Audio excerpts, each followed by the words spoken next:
Olá, eu sou o engenheiro civil Pedro Henrique Ledes Brito e nesse vídeo eu vou mostrar para vocês como dimensionar as instalações de águas pluviais de uma residência. Para isso eu vou utilizar como exemplo essa residência aqui, que possui 7 metros de largura por 8 metros de comprimento e que tem um telhado com duas águas simétricas. Então, devido a essa simetria, o que obtivermos para um dos lados será replicado para o outro. Para realizar este dimensionamento, eu vou utilizar essa planilha que eu desenvolvi. A primeira coisa que eu irei fazer é clicar nesse botão para limpar a entrada de dados. E a primeira informação que a planilha pede é referente à largura de uma das quedas desse telhado. Podemos ver aqui no projeto que essa largura é de 3,5 metros. Então eu venho aqui, insiro 3,5 metros.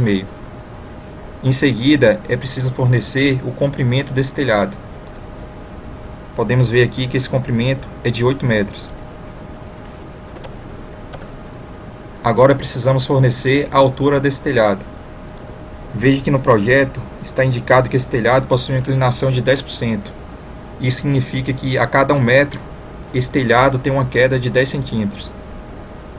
Como a largura da queda desse telhado é de 3,5 metros, isso significa que a diferença de nível entre esse ponto e esse outro ponto aqui é de 35 centímetros, ou 0,35 metros. Essa é a altura que precisamos informar aqui nessa célula. Precisamos informar agora a intensidade pluviométrica da região onde será construída essa casa. Podemos conseguir essa informação através do serviço de meteorologia, ou então utilizar os valores de referência presentes na tabela 5 da NBR 10.844 de 1989, que trata das instalações prediais de águas pluviais.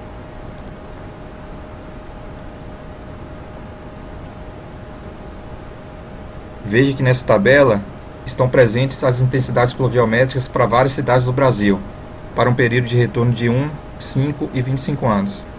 E o que seria esse período de retorno? Veja aqui, por exemplo, que para Belo Horizonte, em Minas Gerais, a intensidade pluviométrica para um período de retorno de 5 anos é de 227 milímetros por hora. Isso significa que uma chuva com essa intensidade ocorre em média apenas uma vez a cada 5 anos. Nesse nosso exemplo, eu vou adotar uma intensidade pluviométrica de 200 milímetros por hora. E o que seria essa área de contribuição adicional que precisamos informar nessa célula? Caso essa residência possuísse algum obstáculo vertical que interceptasse a água da chuva e direcionasse essa água para cima do telhado ou diretamente para a calha, precisaríamos informar aqui a área de contribuição desse obstáculo. Essa área pode ser calculada com as fórmulas presentes aqui na figura 2 da norma. Nesse nosso caso, o telhado é a única superfície que capta a água da chuva. Então, essa área de contribuição adicional será igual a zero. Precisamos informar agora as propriedades da calha. A primeira dessas propriedades é o material de que é feita a calha. Eu vou escolher aqui o aço. Em seguida, precisamos informar a seção transversal da calha. Podemos escolher entre a seção retangular e a semicircular. Eu vou começar dimensionando uma calha com seção transversal retangular. Nessa célula, precisamos fornecer a inclinação dessa calha. De acordo com essa norma, a inclinação mínima da calha deve ser de 0,5%. Se tentarmos inserir aqui uma inclinação inferior a 0,5%, a planilha não irá permitir. Irá aparecer essa mensagem dizendo que a inclinação da calha deve ser maior ou igual a 0,5%. Eu vou adotar uma inclinação de 0,5%, que é a mínima permitida pela norma. A altura da área molhada, que devemos informar nessa célula aqui, é a distância do fundo da calha até a superfície da lâmina d'água. Então eu devo inserir aqui a máxima altura que eu gostaria que essa lâmina d'água atingisse. Eu vou colocar 6 centímetros, porque eu não quero que essa lâmina d'água ultrapasse a altura de 6 centímetros. Precisamos informar agora a largura interna da calha. Vou colocar uma largura interna de 20 centímetros. Veja que uma calha com essas propriedades que informamos possui uma capacidade de vazão, que é mostrada aqui nessa célula, de 518,54 litros por minuto. que é superior à vazão de chuva que precipita sobre o telhado, que nesse nosso exemplo é de 98 litros por minuto e que é informada nessa célula aqui. Portanto, uma calha com essas propriedades é capaz de drenar toda a água da chuva que precipita sobre o telhado. Podemos testar aqui diferentes valores e verificar se a calha continua atendendo. Veja aqui que nessa ilustração aparecem as dimensões da calha que informamos na entrada de dados. Aqui nós temos a largura interna, a altura da calha molhada e a altura total da calha. Essa altura total para uma calha do tipo retangular é calculada pela planilha como sendo a altura da calha molhada mais 2/3 da altura da calha molhada. Vamos dimensionar agora uma calha com a seção do tipo semicircular. Então venho aqui e escolho semicircular. E o tipo de material eu vou colocar como sendo plástico. Veja que ao mudar o tipo de seção da calha, ocorreu uma mudança também na ilustração. Essa é uma coisa que eu acho interessante nessa planilha. Ela possui ilustrações dinâmicas, que mudam de acordo com as informações que são inseridas aqui na entrada de dados. A inclinação eu vou manter como sendo de 0,5%. A altura da calha molhada eu vou manter como sendo 6. E o diâmetro interno eu vou mudar para 15. Veja que a altura total da calha corresponde à metade do diâmetro, que nesse caso aqui é de 15 centímetros. Então a altura ficou como sendo de 7,5 cm. Eu vou diminuir essa altura da calha molhada, para não ficar muito próximo da altura total da calha. Vou abaixar aqui para 5 centímetros. Veja que uma calha semicircular com essas propriedades que informamos possui uma capacidade de vazão de 183,06 litros por minuto, que é superior à vazão de chuva que precipita sobre o telhado, que nesse nosso exemplo é de 98 litros por minuto. Portanto, uma calha com essas propriedades atende. Vamos dimensionar agora o condutor vertical. Eu vou escolher aqui um condutor. O tipo de material será o plástico, porque geralmente utilizamos o tubo de PVC. O diâmetro interno eu vou colocar aqui como sendo de 75 milímetros. E a taxa de ocupação eu vou colocar como sendo de 25%. E o que seria essa taxa de ocupação? Se posicionarmos o cursor do mouse sobre essa célula aqui, veja que irá aparecer esse balãozinho contendo informações sobre a célula em questão. Veja que está escrito que é recomendado que a taxa de ocupação seja inferior a 33,33% e que outros autores e normas internacionais recomendam que essa taxa seja em torno de 25%. Por esse motivo, eu estou adotando aqui uma taxa de ocupação de 25%.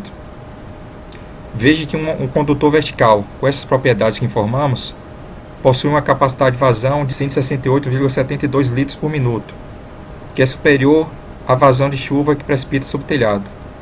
Então, o condutor com essas propriedades é capaz de drenar toda a água da chuva que precipita sobre o telhado. Vamos ver se ele continua sendo capaz de fazer essa drenagem com diâmetro interno menor, por exemplo, de 50 milímetros. Veja que com diâmetro interno de 50 milímetros e com essas outras propriedades aqui, o condutor vertical não é capaz de drenar a água da chuva que precipita sobre o telhado, porque sua capacidade de vazão reduz para 57,23 litros por minuto, que é inferior a 98 litros por minuto, que é o volume de chuva que precipita sobre o telhado. Então eu vou retornar aqui para o diâmetro interno de 75 milímetros. Vamos dimensionar agora o condutor horizontal. Eu vou escolher aqui um condutor horizontal. O material também será o PVC, ou seja, plástico. Eu vou colocar um diâmetro interno de 75 milímetros e uma inclinação de 1%. Veja que um condutor horizontal com essas propriedades que informamos possui uma capacidade de vazão de 133,32 litros por minuto, que é superior à vazão de chuva que precipita sobre o telhado. Então, esse condutor com essas propriedades é capaz de drenar toda a água da chuva que precipita sobre o telhado. Vamos ver se ele continua sendo capaz de fazer essa drenagem com diâmetro interno menor, por exemplo, 50 milímetros. Veja que ele não é capaz, porque sua capacidade de vazão reduz para 45,22 litros por minuto. E se aumentarmos a inclinação, por exemplo, a 2%, continua não passando.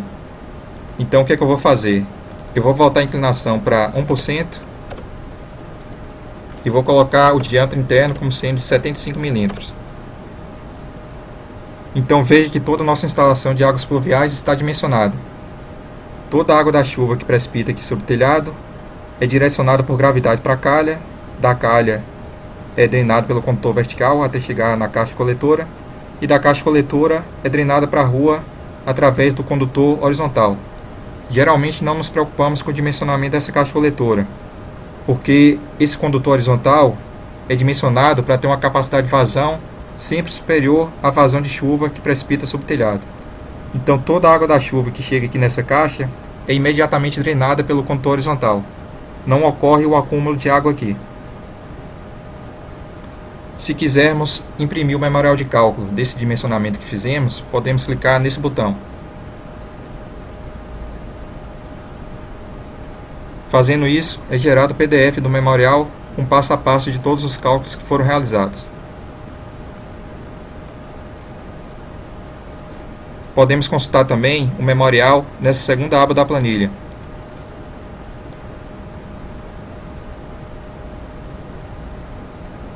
Pois bem,